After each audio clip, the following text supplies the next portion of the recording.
आज का मुद्दा की तरफ बढ़ें। पहले देखते हैं ये रिपोर्ट जो हमें बताएगी कि आज का मुद्दा है क्या, और उसके बाद फिर देखते हैं।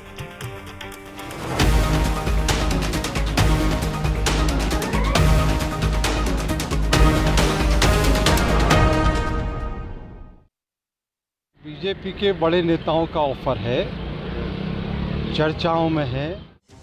ये पहला मौका नहीं है जब कांग्रेस का कोई विधायक बीजेपी के किसी ऑफर की बात कर रहा हो, लेकिन राजेंद्र भारती की बात कुछ अलग है।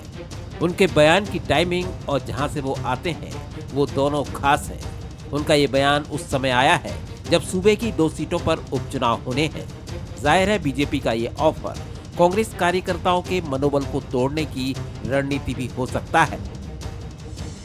और यदि राजेंद्र भारती के पूरे बयान को गौर से सुना जाए तो उनकी नाम में भी कहीं ना कहीं एक हाँ की गुंजाइश नजर आती है। अभी हमारा ऐसा कोई विचार नहीं है, हम जहां हैं वहीं हैं।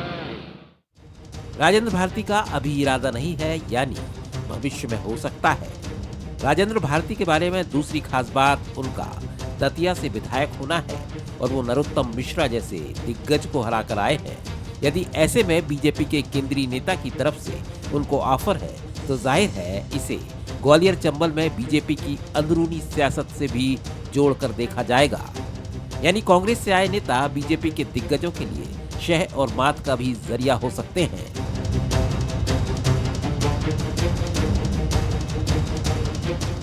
हालांकि राजेंद्र भारती के इस बयान के बाद सियासत गर्मा गई है और बीजेपी कांग्रेस ने एक दूसरे के खिलाफ बयानों की तोपें खोल दी। जहाँ तक किसी व्यक्ति के भारतीय जनता पार्टी ज्वाइन करने का विषय है, तो जो भी व्यक्ति मोदी जी की विचारधारा के साथ माँ भारती के परम वैभव के लिए, राष्ट्रवाद के स्थानांतरण के लिए काम करना चाहते हो, तो भाजपा में स्वागत है, सबके लिए दरवाजे खुले।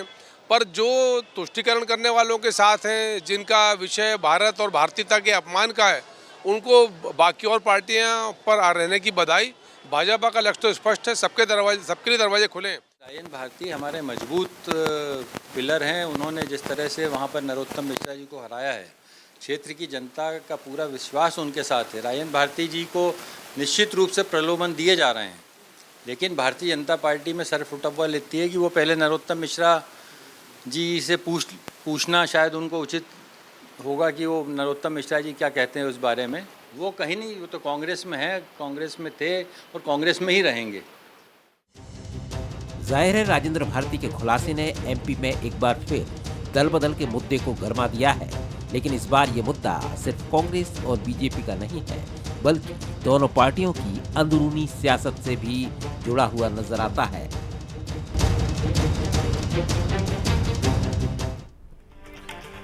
नमस्कार एक बार फिर, और आज का हमारा मुद्दा है फिर चुनाव आया है, बीजेपी ने बुलाया। वैसे तो एक बहुत चर्चित गीत है, चलो बुलावा आया है, और यहाँ थोड़ा संशोधन कर दें क्षमा सहित। माता जी के लिए वो बड़ा सुंदर गीत है, नवरात्रि में आप लोगों ने, हमने सभी ने खूब सुना है। चलो बुलावा आया है, बीजेपी ने बुलाया। देश की सबसे अधिक कार्यकर्ताओं वाली पार्टी ने मन से बुलाया, चले आओ। और जब ये गीत बीजेपी का खाटी कार्यकर्ता सुनता है तो एक और गीत था, सैन्य पृष्ठभूमि पर एक फिल्म आई थी कि जब हम चलते हैं तो दिल दहलते हैं, तो बीजेपी के खाटी कार्यकर्ता का दिल दहलने लगता होगा कि लो भैया एक और इनके लाने पता नहीं का कछु कैसे हो का कैबिनेट में ले हैं या कछु और करें, पता नहीं भैया। बात सही है, राजनीति 2024 की राजनीति का ये भी एक रूप स्वरूप है, और इसके लिए ना किसी को दोषी ठहराया जा सकता है, ना भला बुरा कहा जा सकता है, क्योंकि राजनीति वक्त की ज़रूरत और वक्त के मुताबिक चलती है, और उसमें वो बहुत सारी चीज़ें पीछे छोड़ती है। बंसल न्यूज़ के सुलगते हुए सवाल देख लीजिए, क्या उपचुनाव से पहले कांग्रेस कार्यकर्ताओं का मनोबल तोड़ने की कोशिश है? सवाल नंबर 2, क्या राजेंद्र भारती जी का बयान बीजेपी की अंदरूनी सियासत की तरफ भी संकेत है? अगर दतिया खाली होती है तो डॉक्टर नरोत्तम मिश्रा जी की भूमिका क्या होगी? बड़ा महत्वपूर्ण सवाल है, बहुत इम्पोर्टेंट सवाल है। और सवाल ये भी है कि केंद्रीय नेता, केंद्रीय मंत्री ये कौन हैं? ये डॉक्टर नरोत्तम मिश्रा जी के मित्र ही होंगे, जाहिर तौर पर जब उनकी तरफ से प्रस्ताव है, लेकिन मित्रता का क्या ये अंदाज कैसा होगा, इससे ज़्यादा कुछ और नहीं कहने हमें। आप देखो तीसरा सवाल, क्या राजेंद्र भारती जी का इशारा भविष्य की राजनीति की तरफ है कि थक गए भैया, बहुत नाच्यो गोपाल, अब थोड़ो बीजेपी के सर्वश्रेष्ठ समय बैठ के हम हूँ थोड़े मज़े ले लें? तो ठीक है साहब, बिल्कुल सही है। आप देख ही रहे हैं कि जिस तरह से रामनिवास रावत जी का स्वागत हुआ और एकमात्र व्यक्ति के लिए कैबिनेट रिशफल हुआ, तो जलवा तो है साहब, इसमें कोई शक नहीं। मिलिए उन मेहमानों से जो हमारे साथ हैं। डॉक्टर हितेश वाजपेयी हैं, पूर्व अध्यक्ष हैं, नागरिक आपूर्ति निगम के निष्ठावान कार्यकर्ता हैं, सीनियर लीडर हैं और संजीदा राजनेता हैं, और उन्हीं के मुकाबिल हैं संतोष गौतम जी। उनकी तरफ भी मैं चलूँगा, लेकिन मिलिए पहले हमारे राजनीतिक विश्लेषक मनोज सैनी जी से, जो हमारे पॉलिटिकल एडिटर भी हैं। वो हमारे विश्लेषक के तौर पर साथ रहेंगे। और संतोष गौतम जी हैं, सीनियर कांग्रेस लीडर हैं, चीफ स्पोक्स पर्सन हैं, संजीदा राजनेता हैं, उनका भी मैं बहुत स्वागत करता हूं। मनोज जी, बहुत सारे मायने हैं। अभी तो हम कांग्रेस में हैं, अभी हम तो कांग्रेस में थे, हैं, रहेंगे, ये पुरजोर बात होती। अभी तो हैं, आगे का भरोसा नहीं है भैया, जैसो प्रस्ताव आएगा विचार कर ले हैं। एक तो ये बात समझ में आ रही। फिर ये केंद्रीय मंत्री, बड़े नेता, ये कौन लोग हैं? क्या ग्वालियर चंबल की राजनीति की धारा कुछ बदलने की कोशिश बीजेपी के लोग ही कर रहे हैं? और अब क्या कांग्रेस के नेता इसका टूल हो रहे हैं, उपकरण बन रहे हैं कि इनके लाने से अपन शांत पड़ी राजनीति में खलबली मचा देंगे? तो क्या दिखता है आपको? बिल्कुल, देखिए, ठहरे हुए पानी में एक पत्थर तो मार ही दिया है शरद जी। और जब चंबल ग्वालियर की बात होती है तो उस पर कुछ ज़्यादा निगाह लग जाती है, क्योंकि सबसे बड़ी चोट कांग्रेस को जहां से हुई है वो चंबल ग्वालियर है। और जिन केंद्रीय मंत्री की बात चल रही होगी, संभावना ऐसी जताई जा सकती है कि वो भी चंबल ग्वालियर से ही आते हैं। डॉक्टर नरोत्तम मिश्रा चुनाव हार गए, जाहिर है कि उस पर भारतीय जनता पार्टी की नज़र तो होगी ही, लेकिन अब क्या राजेंद्र भारती, हाँ, वो जो कह रहा है उसमें तो ये दम नज़र आता है। और मेरी कुछ लोगों से अभी थोड़ी देर पहले ही बात हो रही थी, वरिष्ठ नेताओं से, तो वो कह रहे थे कि सब कुछ संभव है। क्या नहीं हो सकता? सब कुछ हो सकता है भारतीय जनता पार्टी में। जिसके लिए जिसको आना होगा वो आ जाए। तो हमें लगता है कि आने वाले उपचुनाव से पहले, जब आप और हम बात कर रहे थे, थोड़ी देर पहले ही भारतीय जनता पार्टी की सूची भी जारी हो गई है, जिसमें रमाकांत भार्गव को प्रत्याशी बनाया, जिसको लगातार बंसल न्यूज कह रहा था बुधनी से, और रामनिवास रावत, जिनका आप जिक्र कर रहे थे, उनको फिर टिकट मिल गया। यानी वो मंत्री भी बने रहेंगे। और ये अब प्रयास ये होगा कि पहले वो चुनाव जीत जाए। लेकिन चुनाव जीतने के लिए क्या राजेंद्र भारती का नाम सामने आ गया है? क्या इस तरह एक नई राजनीति की दिशा में भारतीय जनता फिर बढ़ने वाली है? तो मुझे लगता है ये सामान्य बात नहीं है। और ऐसी खबरें भी आ रही है कि कुछ और दतिया से दिखाई दे सकता है। और इसमें एक अंदरूनी राजनीति, जिसकी तरफ आप इशारा कर रहे थे, चंबल ग्वालियर में जमकर मची हुई से, ये उसका हिस्सा भी बनेगा। बिल्कुल, क्योंकि सवाल कई सारे हैं। राजेंद्र भारती जी हो सकता है, अभी तो अगर मगर है सारी चीज़ें। चलिए आगे इस पर भी बात कर लेंगे, और तमाम बिंदु जो हैं वो भी हो जाएंगे। डॉक्टर हितेश वाजपेयी, आप कैसे देखते हैं?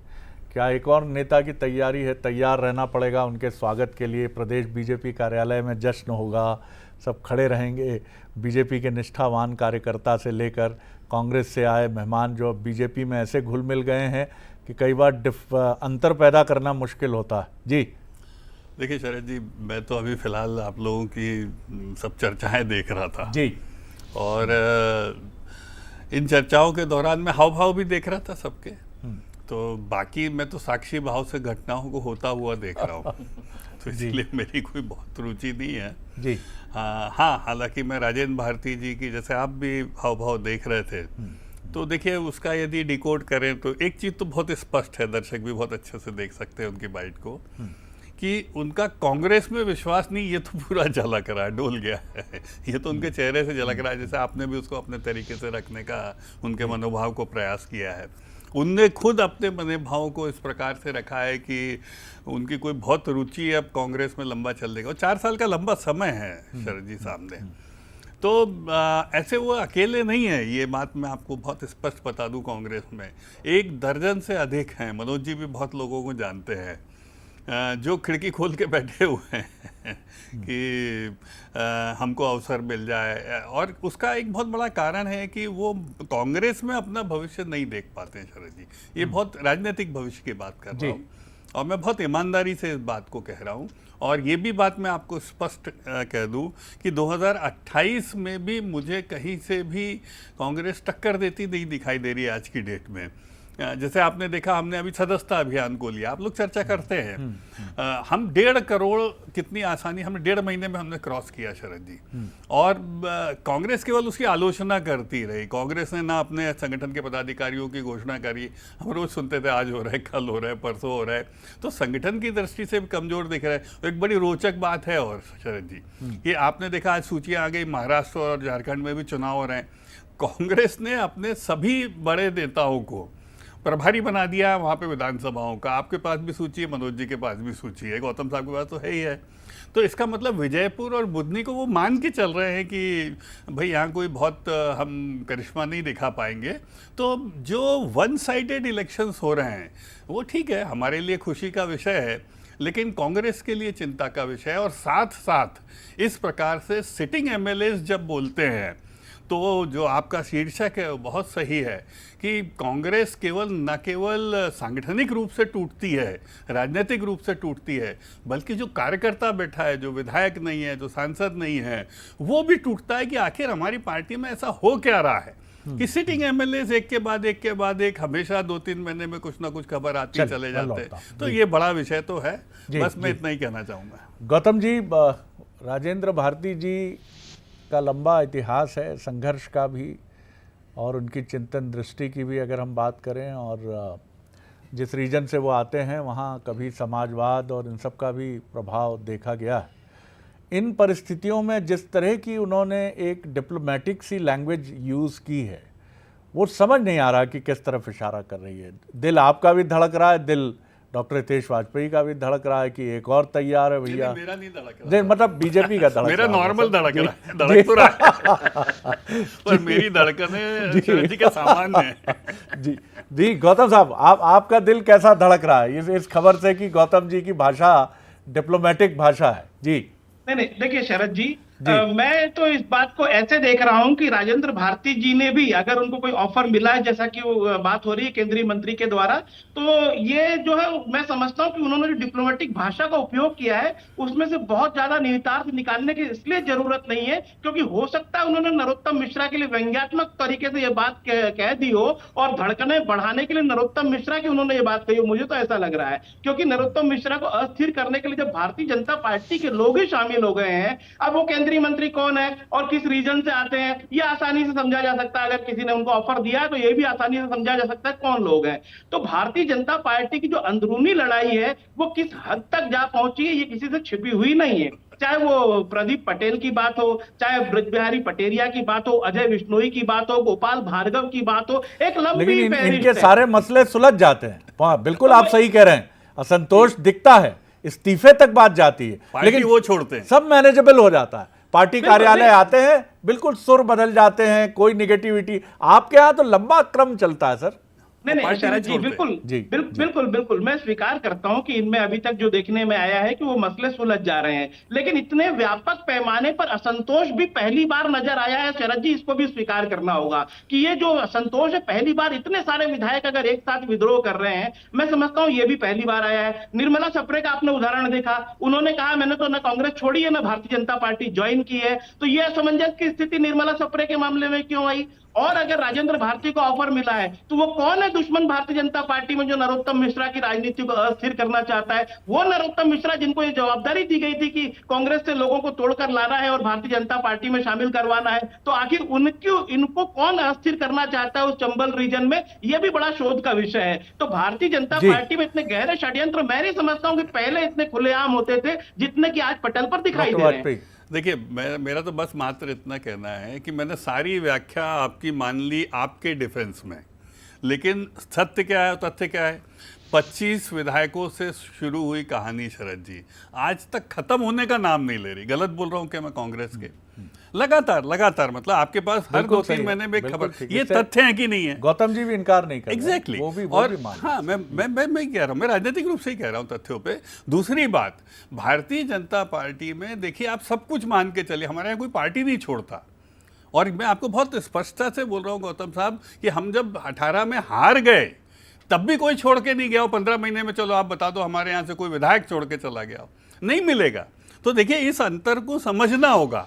और फिर जो शरद जी का आज का शीर्षक बहुत महत्वपूर्ण है कि क्या इससे कार्यकर्ताओं का मॉरल डाउन होगा। देखिए ये बात को ज्यादा समझिए, नेता तो इधर के उधर होते रहेंगे, उसकी चिंता नहीं है, दे आर सिटिंग एमएलएस, लेकिन साहब महत्वपूर्ण होता है कार्यकर्ता जो आपका साथ छोड़ देगा तो दिक्कत हो जाएगी। मनोज जी, मैं थोड़ा हाइपोथेटिकल हो रहा हूँ, कल्पना की श्रेणी में जा रहा हूँ, लेकिन जैसा हम फिल्मों में देखते हैं कि एक गोपनीय मीटिंग होती है और उसमें तय होता है कि आप अपने पद से इस्तीफा देंगे, विधायक पद से, कैबिनेट का पद आपके लिए तैयार है और आप नाम लेंगे इसके पीछे एक कैबिनेट मंत्री का जो दिल्ली में है और बड़े नेताओं का नाम कहेंगे। Is it clear? ओके। राजनीति में कुछ भी हो सकता है सर, क्या? जी जी बदमाशी नहीं करना। जी मनोज। बिल्कुल सरज जी, देखिए आप ठीक कह रहे हैं। और जहां से खबरें आ रही जिन केंद्रीय मंत्रियों की, वो तो दिल्ली में भी बड़े अच्छे उनके संपर्क है, तो खबर तो दिल्ली से ही आएगी कि जो आप कह रहे हैं कि हो सकता है ऐसा हो जाए। पर अभी मुझे लगता है थोड़ा इंतजार करना पड़ेगा, क्योंकि आज सूची घोषित हो गई है उपचुनाव की। दोनों दल, भारतीय जनता पार्टी की तरफ से नाम भी सामने आ गए, लेकिन बहुत दिलचस्प है। पार्टी के भीतर मैं एक बात से इत्तेफाक रखूंगा कांग्रेस की कि कुछ तो गड़बड़ है। यदि आप उतना अच्छा देख पा रहे हैं तो वो तो नहीं है, कुछ तो गड़बड़ चल रहा है। लगातार लोग आने वाले आ रहे हैं। आप कह रहे हैं कि भारतीय जनता पार्टी में जो है उनकी धड़कनें बढ़ती जाती। कई बार रोज मुझे मिलते हैं लोग, कहते हैं भैया और कौन आने वाला है, तो भैया एक और नया आने वाला है जैसा दिखाई दे रहा है। पर मुझे लगता है दोनों दलों को सोचने की जरूरत है। यदि कांग्रेस से लोग जाने की तैयारी में हैं तो कांग्रेस को इस पर विचार करना पड़ेगा। आज कांग्रेस के काफी सारे लोग एकजुट दिखाई दे रहे थे, लेकिन एकजुटता के बीच में कब कौन आपके पास से खिसक जाए, इसकी तरफ ध्यान देने की जरूरत है। ये कांग्रेस की चिंता और भारतीय जनता पार्टी के भीतर ये चिंता है कि यदि पार्टी के भीतर ही दो धड़े इस तरह से काम करेंगे तो फिर बीजेपी में भी सब कुछ आगे आसान होगा, थोड़ा चुनौती। गौतम जी, मंत्र एक ही है, एक साधे सब सधे की तर्ज पर संगठन की बीमारी आगे पनपती चली जाती है। अगर संगठन कमज़ोर है तो कई बीमारियां पैदा होती हैं। एक तो कार्यकर्ताओं की निष्ठा पार्टी के प्रति कमज़ोर होती है, दूसरा पार्टी की होल्डिंग कार्यकर्ताओं के प्रति कमज़ोर होती है, और दूसरा अपने ही पुरखों की नीतियों, यहाँ कांग्रेस और बीजेपी की बात है तो उनकी रीति नीति दर्शन की बात करें तो उसको लेकर भी एक अनास्था का दौर उत्पन्न होता है। तो आपको संगठन ही पकड़ना पड़ेगा अगर इन सबको हल करना है। शरद जी, मैं इस बारे में ये कहना चाहूंगा कि कांग्रेस पार्टी निश्चित रूप से पिछले कुछ दिनों में काफी नुकसान में रही है, लेकिन कांग्रेस पार्टी का जितना नुकसान हो सकता था मैं समझता हूं कि वो हो चुका है और अब कांग्रेस पार्टी इसके आगे ही बढ़ेगी, ये मेरा मानना है। और भारतीय जनता पार्टी के प्रवक्ता हितेश वाजपेयी जी को कांग्रेस की चिंता, ये बहुत अच्छी बात है कि कांग्रेस की चिंता कर रहे हैं कि कांग्रेस को भी आगे बढ़ना चाहिए। मैं कहता हूं कि अब उन्हें थोड़ा, निश्चित रूप से भारतीय जनता पार्टी का इतिहास उन्होंने गिनाया कि अभी तक उसमें टूट इस प्रकार की मध्य प्रदेश में नहीं हुई, अच्छी बात है, लेकिन ये कोई परमानेंट स्थिति नहीं है। जिस प्रकार से आज असंतोष के स्वर भारतीय जनता पार्टी में जो फूट रहे हैं, मैं समझता हूं अब भारतीय जनता पार्टी के लिए भी चिंता का विषय बनेगा। चाहे रघुनंदन शर्मा द्वारा कांग्रेस के सुर में सुर मिलाते हुए कहा जाना कि भारतीय जनता पार्टी में भी दलालों का प्रभुत्व स्थापित हो गया है, चाहे वल्लभ भवन में जिस प्रकार से उन्होंने चिंता जाहिर की कि मंत्री विधायक से लेकर पार्षद तक सब भ्रष्टाचार में लिप्त है, और पूरे प्रदेश से कार्यकर्ता आकर उनसे शिकायत करते हैं। ये बात अकेले उनका नहीं है, अजय विश्नोई के सुर देख लीजिए, भूपेंद्र सिंह जी के सुर देख लीजिए, गोपाल भार्गव के सुर देख लीजिए। तो निश्चित रूप से यह तो मानना ही होगा कि भारतीय जनता पार्टी अभी तक सब मैनेज करती आई है, लेकिन इतने बड़े पैमाने पर असंतोष पहले कभी नहीं दिखा, इस बात को मानना पड़ेगा। कैलाश विजयवर्गीय जो मध्य प्रदेश की पुलिस व्यवस्था है उस पर, आईबी की जो व्यवस्था, इंटेलिजेंस की जो व्यवस्था है उस पर सीधा प्रश्न चिन्ह उठाकर उन्होंने बताया कि जो ड्रग्स है वो राजस्थान के प्रतापगढ़ से आती है। बिल्कुल, मैं आपकी पुलिस और सरकार नहीं कर पा रही है, उस पर प्रश्न चिन्ह उठाने का काम अगर कैलाश विजयवर्गीय जैसे लोग कर रहे हैं, मैं समझता हूं भारतीय जनता पार्टी में स्थितियां विस्फोटक बनती जा रही हैं। रोज ये चर्चा है कि मोहन यादव जी कितने दिन तक मुख्यमंत्री रहेंगे, लगातार चर्चा है। राजेंद्र शुक्ल जी की बार बार चर्चा आती है, मीडिया के रिपोर्ट्स में देखते हैं कि वो भी लगातार लगे हुए मुख्यमंत्री बनने के प्रयास में। और नरोत्तम मिश्रा को गौतम साहब, घर टूट रहा है आपका। नरोत्तम मिश्रा को कौन अस्थिर करने का प्रयास कर बहरा रहा है? धीरे-धीरे। इसके पीछे भी, चलिए इसके सर, पीछे भी चलिए। एक देखिए, एजेंसी लगाना आपने चाहिए भी भारतीय माना। जनता पार्टी की कि आखिर गौतम वो जी। कौन है? और शरद जी, एक मिनट, एक लाइन हाँ, बोलिए बताऊंगा। बोलिए सर, बोलिए। शरद जी, आपने जो मिमिक्री की जिस प्रकार से वो केंद्रीय मंत्री की बात को, तो मुझे तो चेहरा नजर आने लग गया था कि कौन केंद्रीय मंत्री मैं है, बता मैं देता स्पष्ट कर देना ये चाहता बता हूं। दें, नहीं, डॉक्टर मैं डॉक्टर वाजपेयी बता चेहरा दें। देखिए, आप नहीं दोनों का बताऊंगा, संकट मैं लेकिन दूर कर मैं देता हूं। स्पष्ट रूप से समझ गौतम सकता साहब, हूं मैं कि दूर आपकी- कर देता हूँ जी, 2 मिनट जी, में। जी। देखिए, आपका तो जहाज डूब रहा है, तो आपको टीवी देखना है, तो मैं बिल्कुल दूर कर देता हूँ। देखिए, मैं आपको आज भी बता दूं, सिंधिया जी 18 साल, आपने इंटरव्यू किया है शरद जी, सन्निष्ठ कार्यकर्ता सिंधिया जी का नाम लिया, वही थे। रहे, राहुल जी के मित्र रहे और सन्निष्ठ मित्र है। जब तक कांग्रेस में रहे, he was a true Congress man, और इस पे कोई संदिग्धता उनके राजनीतिक आचरण पर नहीं रही है।